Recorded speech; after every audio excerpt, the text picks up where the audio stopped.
ഓം ഗുരുർബ്രഹ്മാ ഗുരുർവിഷ്ണു ഗുരുർദേവോ മഹേശ്വര. ഗുരു സാക്ഷാത് പരം ബ്രഹ്മ തസ്മൈ ശ്രീ ഗുരവേ നമഃ. ശ്രീനാരായണ ഗുരുദേവ കൃതികളുടെ കൂട്ടത്തിൽ സ്തോത്രകൃതിയായ സദാശിവ ദർശനത്തിലൂടെയാണ് നാം ഇപ്പോൾ കടന്നു പോകുന്നത്. ഇപ്പോൾ നമ്മൾ ആറ് ശ്ലോകങ്ങൾ കഴിഞ്ഞു. ഇനി 7ാമത്തെ ശ്ലോകമാണ്. അതിൽ ഭഗവാനെ ശിവൻ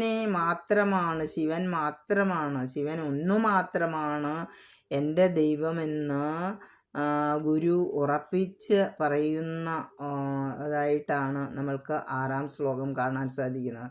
മനസ്സു തുടങ്ങി എന്തൊക്കെ നമുക്കുണ്ടോ അതിൻ്റെ എല്ലാം സാരമായി, ആനന്ദമായി, സ്വരൂപമായി ഭഗവാൻ സൂക്ഷ്മരൂപത്തോടു കൂടി നിൽക്കുന്നു. പിന്നീട് ഭഗവാനല്ലാതെ മറ്റൊന്നും ആരാധനീയമായിട്ട് നമുക്കില്ല. ഒരു പൊൻവിളക്ക് കത്തിച്ചു വെച്ചാൽ പൊന്നുകൊണ്ടുള്ള വിളക്ക്, പിന്നെ അതിൻ്റെ പ്രഭയും അത്രമാത്രം അതിനോട് പോലും ഉപമിക്കാൻ കഴിയത്തില്ല. കാരണം അങ്ങനെ അതിനോട് നമ്മൾ ഉപമിക്കാൻ ശ്രമിച്ചാൽ അത് തോറ്റുപോവുകയുള്ളൂ. കാരണം പൊൻവിളക്ക് അതീവ ശോഭയുള്ളതാണെങ്കിലും അതൊരു നിശ്ചേഷ്ട വസ്തുവാണ്. ഭഗവാനാണെങ്കിലോ ജീവിക്കുന്ന സത്യമാണ്. അപ്പോൾ പൊൻവിളക്കിനെയും വെല്ലുന്ന ആ ശോഭയോടുകൂടിയ കത്തിയെരിയുന്ന ഒരു തീക്കുണ്ടമാണ് ഈശ്വരൻ. അതിൽ നിന്നും പൊട്ടിത്തെറിക്കുന്ന ഈ തീപ്പൊരികളാണ് ഈ ലോകമായിട്ടും അതിലെ നമ്മൾ ഓരോരുത്തരായിട്ടും നമ്മുടെ ആരാധ്യമായിട്ടുള്ള വസ്തുക്കളായിട്ടും ഒക്കെ മാറിയിരിക്കുന്നത്. അങ്ങനെയുള്ള ശിവ ഭഗവാനെ പൊൻവിളക്കിനോട് ഉപമിക്കാൻ സാധിക്കുമോ? സാധിക്കുകയില്ല. അതുകൊണ്ട് അങ്ങനെയുള്ള ഭഗവാൻ ഒന്നു മാത്രമാണ് എൻ്റെ ദൈവം എന്ന് ഗുരു 6ാം ശ്ലോകത്തെ കൊണ്ട് നമുക്ക് പറഞ്ഞു തന്നു. 7ാമത്തെ ശ്ലോകം. നിലം നിലംബരാറു പാമ്പെലും പൊടമ്പിളിക്കലത്തിലം വിളങ്ങിടുന്ന ചെഞ്ചിടക്കിടക്കണഞ്ഞിടും ചിലങ്ക കണ്ടു ചഞ്ചലപ്പെടും മുഖം മലർന്ന പൂങ്കുലയ്ക്കു കുമ്പിടും പടിക്കിനിക്കനിഞ്ഞു കൂറു നീ. നിലം എന്ന് പറഞ്ഞാൽ നമ്മളുടെ ഈ ഭൂമി, നിലിംബരാറെന്ന് പറഞ്ഞാലോ ദേവലോകത്തിലെ നദി. പാമ്പ് തന്നെ. എലുമ്പോട്, അതായത് അസ്ഥി, കപാലം എന്നിവയോടൊപ്പം നമ്മളുടെ അമ്പിളിക്കലത്തിലും അവയ്ക്കൊരു മറുകെന്ന പോലെയാണ്. അമ്പിളിക്കല കൊണ്ട് ഒരു തിലം മറുക്, ഒരു മറുക് പോലെയാണ് ശിവന്റെ തലയിൽ ചന്ദ്രക്കല ഇരിക്കുന്നത് എന്ന്. ഇവയെല്ലാം കൂടെ ഒന്നിച്ച് ആ ശിവന്റെ ചെമന്ന ചെമന്ന ഈ ജടയ്ക്ക് ഇടയ്ക്ക് കയറി സ്ഥാനം പിടിച്ചിരിക്കുകയാണ് ഓരോരുത്തരും. അവിടെ ഒരു ഇടയ്ക്ക് കയറി സ്ഥാനം പിടിച്ചിരിക്കുന്ന ഒരാളുണ്ട്, ചിലങ്ക. ആ ചിലങ്ക ചഞ്ചലപ്പെടും മുഖം. സൗന്ദര്യരൂപൂരത്തിൽ പൂങ്കുലയുടെ മനസ്സെങ്ങനെ ചഞ്ചലപ്പെടും? ഇത് ഭഗവാന്റെ ആ സന്തോഷം അല്ലെങ്കിൽ അത് കണ്ടിട്ട് മുഖം അലയ്ക്കുകയും ചെയ്യുന്നു എന്നാണ്.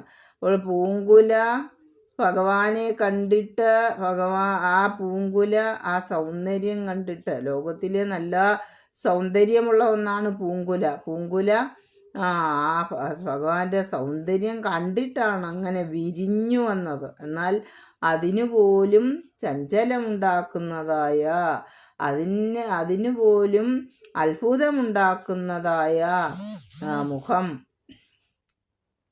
കുമ്പിടും പടിക്ക്, അത് കുമ്പിടുവാൻ സാധിക്കത്തക്കവണ്ണം ഇനി കനിഞ്ഞുകൂറു നീ. ഇനി കനിവോടുകൂടി നിന്നെ തന്നെ നമ്മൾക്ക് വാഗ്രൂപത്തിൽ വെളിപ്പെടുത്തി തരണമേ. നമ്മൾക്കിപ്പോൾ ഭഗവാനെ നേരിൽ കാണാൻ സാധിക്കുന്നില്ല. അപ്പോൾ വാക്കുരൂപേണ ഭഗവാനെ പ്രശംസിക്കാനുള്ള, സ്തുതിക്കാനുള്ള വാക്ക് എനിക്ക് തന്ന് അനുഗ്രഹിക്കണമെന്നാണ്. ദേവലോക നദിയായ ഗംഗ, പാമ്പ്, കപാലം എന്നിവയെല്ലാം അണിഞ്ഞിട്ടുള്ള ആളാണ് അണിഞ്ഞിട്ടുള്ളതാണ് ഭഗവാന്റെ ജടക്കെട്ട്. ആ ചുമന്നിരിക്കുന്നതായ ജടക്കെട്ടിനുള്ളിലും ഒരു മറുകു പോലെ ചന്ദ്രക്കല ഇരിപ്പുണ്ട്. അതിൻ്റെ ഇടയ്ക്ക് സ്ഥാനം പിടിച്ച ചിലങ്ക ഇരിക്കുന്നു. പിന്നീട് പൂങ്കുല ഇതെല്ലാം കൂടെ കണ്ട് നോക്കി നിന്നിട്ട് അറിയാതെ മലർന്നുപോയി. അത്ഭുതം കൊണ്ടങ്ങ് പൂക്കളെല്ലാം വിടർന്നുപോയി. ഇത് കാണുന്ന എനിക്ക് തോന്നുന്നത് ആ പൂങ്കുലയെ നമസ്കരിക്കണമെന്നാണ്. അതിനെനിക്ക് കഴിവുണ്ടാകത്തക്കവണ്ണം കനിവോടുകൂടി തന്നെ വാഗ്രൂപത്തിൽ വെളിപ്പെടുത്തി തരണമേ. ഭഗവാനെ നമസ്കരിക്കാൻ, ആ പൂങ്കുലയെ നമസ്കരിക്കാൻ നമുക്ക് വാക്കുകൾ ഉണ്ടാക്കി തരണമേ എന്ന പ്രാർത്ഥനയാണ് നമ്മൾക്ക് ഈ 7-ാം ശ്ലോകത്തിൽ കാണാൻ സാധിക്കുന്നത്. അപ്പോൾ ജടക്കെട്ട് ഒരു ചുമന്ന ജടയാണ്, ഒരു ചുമന്ന കളറിലുള്ള ജടയാണ് ഭഗവാന്റേത്. അപ്പോൾ ചുവപ്പ് കളർ എന്ന് പറയുന്ന രക്തത്തിൻ്റെ കളറാണ് അല്ലേ, അത് ക്രിയാത്മകതയുടെ ഒരു പ്രതീകമാണ്. സകലതിനെയും പ്രഭവിപ്പിക്കാനുള്ള, രക്തത്തിൽ നിന്നാണ് ഓരോ പ്രഭവം, അതായത് ഓരോ ഉത്ഭവങ്ങളും ഉണ്ടാകുന്നത്. അതിനകത്തുള്ള സങ്കീർണതകളാണ് ജഡ സൂചിപ്പിക്കുന്നത്. അപ്പോൾ ഈ പ്രപഞ്ചത്തിൽ കാര്യങ്ങളൊക്കെ ഒന്ന് ഇഴപിരിച്ച് നമ്മൾ നോക്കിയാൽ, ഒന്ന് വേർതിരിച്ച് നമ്മൾ നോക്കുകയാണെങ്കിൽ അവിടെ കയറി സ്ഥാനം പിടിച്ചിരിക്കുന്നത് ആദ്യമായിട്ട് ഭൂമി തന്നെയാണ്. ആ ഭൂമി ആ ജടക്കെട്ടിൻ്റെ ഏതെങ്കിലും ഒരു ഭാഗത്തല്ല, ഭൂമി അതിലെവിടെയുമുണ്ട്. എല്ലാ സ്ഥലത്തും അത് സ്പേസ് അല്ലേ, ആ ഭൂമി ഉണ്ട്. ഇഹലോകം മുഴുവൻ ആ ജടക്കെട്ടിലുണ്ടെന്ന് നമുക്ക് പറയാം. ദേവലോകത്തിൻ്റെ അന്തസാരം ഗംഗ. അപ്പോൾ ഇഹലോകമുണ്ട്, ദേവലോകമുണ്ട്.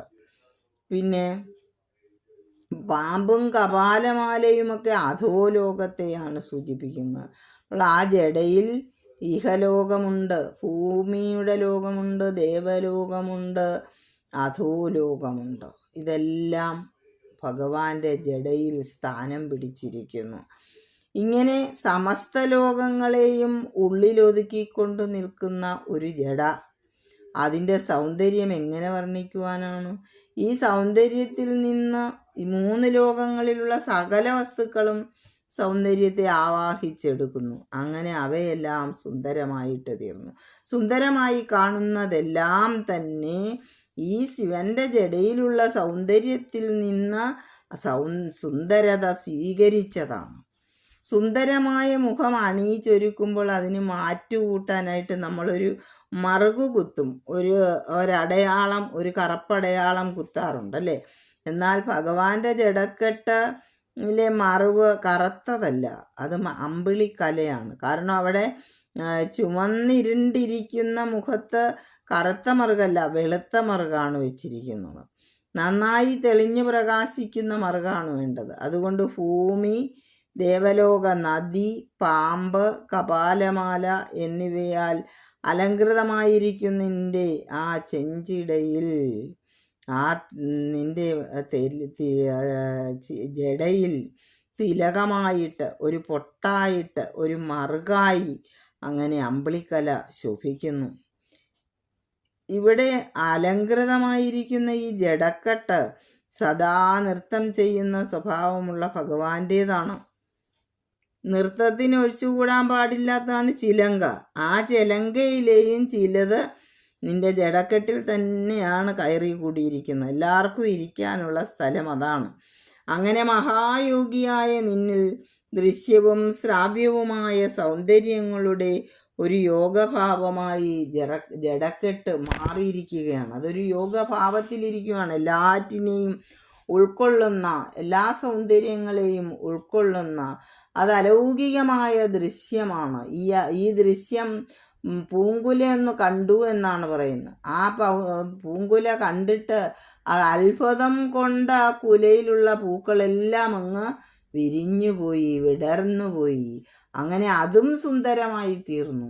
ആ സൗന്ദര്യവും അതിലേക്ക് വന്നു. അപ്പോൾ ഈ ലോകത്തിലെ ഒരു സുന്ദര ദൃശ്യമാണ് പൂക്കുല എന്ന് പറയുന്നത്, പൂങ്കുല എന്ന് പറയുന്നത്. കുറേ പൂക്കൾ, മുട്ടുകൾ ഒന്നിച്ച് വിരിഞ്ഞ് നിൽക്കുമ്പോൾ കാണാൻ നല്ല ഭംഗിയാണ്. സ്വയം സുന്ദരമായി വിടരുകയും മലരുകയും ചെയ്തു. ആ പൂങ്കുലയെ നമസ്കരിക്കാൻ നമുക്ക് തോന്നുന്നു. ഈ ലോകത്തുള്ള സകലതും ഭഗവാനിൽ നിന്നുണ്ടായതും അതിൽ നിന്ന് സൗന്ദര്യം ആർജിച്ചതും അവയുടെ എല്ലാം സൗന്ദര്യത്തിൽ നിറഞ്ഞിരിക്കുന്നതും നിന്റെ സൗന്ദര്യം തന്നെയാണ്. ഇത്തരത്തിലുള്ള അറിവുള്ളവർക്ക് മാത്രമേ വിടർന്നു നിൽക്കുന്ന പൂങ്കുലയിൽ ഭഗവാനെ കാണാൻ സാധിക്കുകയുള്ളൂ. അതിനുള്ള അറിവ് എനിക്ക് വാഗ്രൂപത്തിൽ പകർന്നു തരയണമേ.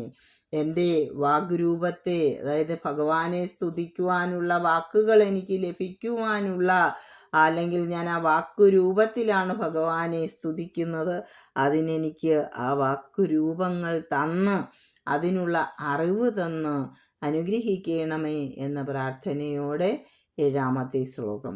ഓം ശ്രീനാരായണ പരമഗുരവേ നമഃ.